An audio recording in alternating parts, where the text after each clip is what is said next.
Here's an in-depth look at how our national debt works, and I'm going to go deeper than what I normally do in my videos. The way that it works is the United States government has one source of revenue, and the source of revenue is tax dollars from taxpayers, and the United States government then goes out and spends this money. But let's take it one step further.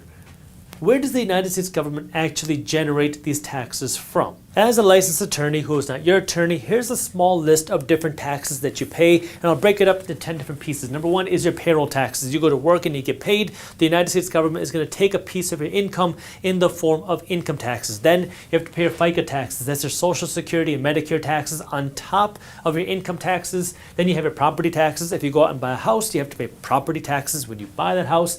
Then you have to think about capital gains. If you buy a stock and you sell it for a profit 5 years later, you have to pay an investment tax called a capital gains tax. Then you have to pay sales tax. If you go to the store and you buy something, that's your sales tax. Then you have to pay tariff taxes. This has been a very hot topic for the last year and some change after President Trump imposed a lot of tariffs when you buy things from foreign countries. Then we have corporate taxes. Every corporation that makes money has to pay taxes on their profits before any of the money goes into the hands of the owners of the corporation. Then when the owners get that money, they have to pay income taxes as well. So it's called a double taxation because the corporation has to pay money and then the people have to pay money.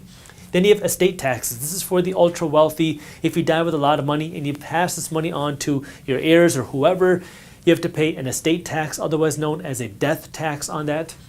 Then you have your local taxes. Certain cities and states like California and New York have very high local taxes that you have to think about. And then there are all the other taxes, which I just lumped together into number 10, the other taxes. These are things like your cigarette taxes, your alcohol taxes, your toll taxes, and everything else. So the United States government collects money in the form of taxes. How much money?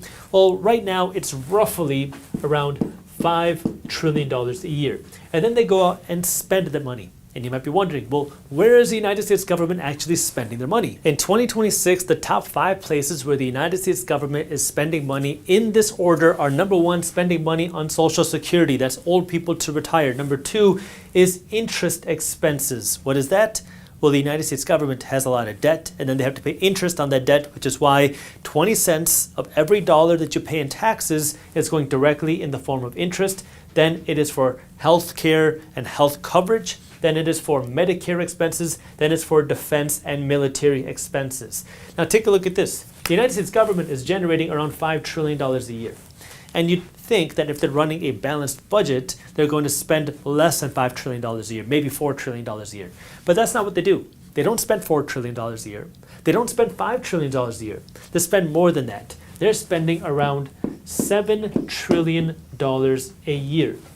Now, this deficit, this $2 trillion deficit, is called our national deficit. So every year, the United States government is spending more money than what they generate from taxes, and this deficit every year gets rolled over into a number called our national debt, and I'll put this right here. Our national debt today is right around $39 trillion, which is why the second largest expense for the United States government and the fastest growing expense for the United States government is not a military, it's not health costs, it is paying the interest on this debt.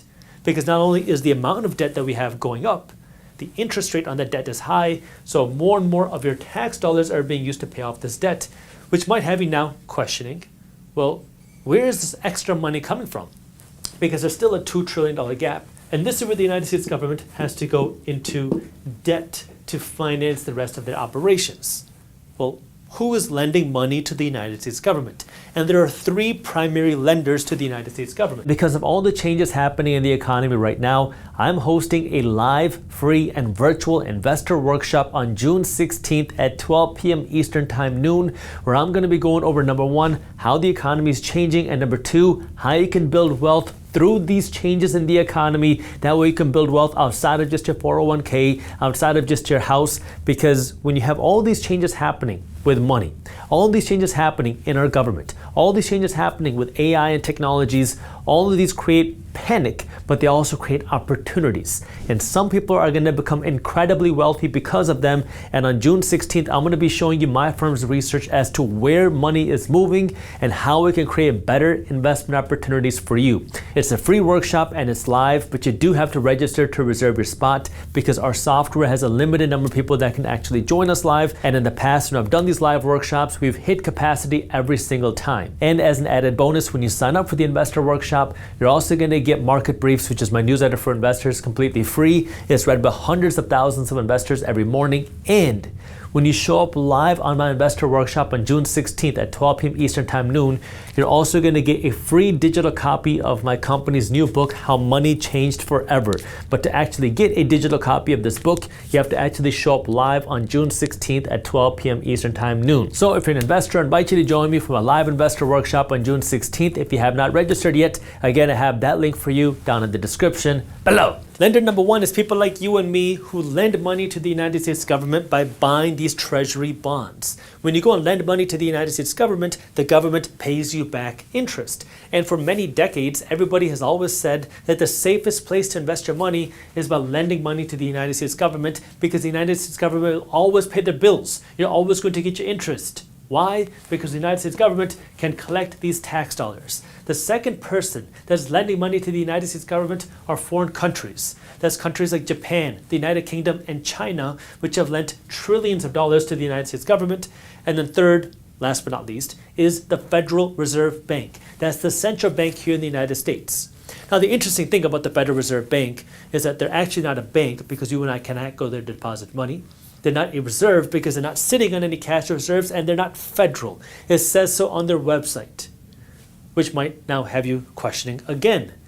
Well, if they don't have any cash reserves, how is the Federal Reserve Bank lending money to the United States government so we can continue spending money on all of these things? The way that the Federal Reserve Bank can do that is by printing money. This is where the next layer of complications come into play, because as we continue spending money that we don't have, the United States government is relying less on foreign countries. They're relying less on you because we just keep spending more and more money, and you and foreign countries don't have enough money to keep lending to the United States government, so we're relying more on the Federal Reserve Bank. But the Federal Reserve Bank is not sitting on any cash, so they don't have the ability to just lend money to the government. They have to print that money. So when this money gets printed out of thin air, our money supply increases. Our wealth doesn't increase, but the amount of dollars increase.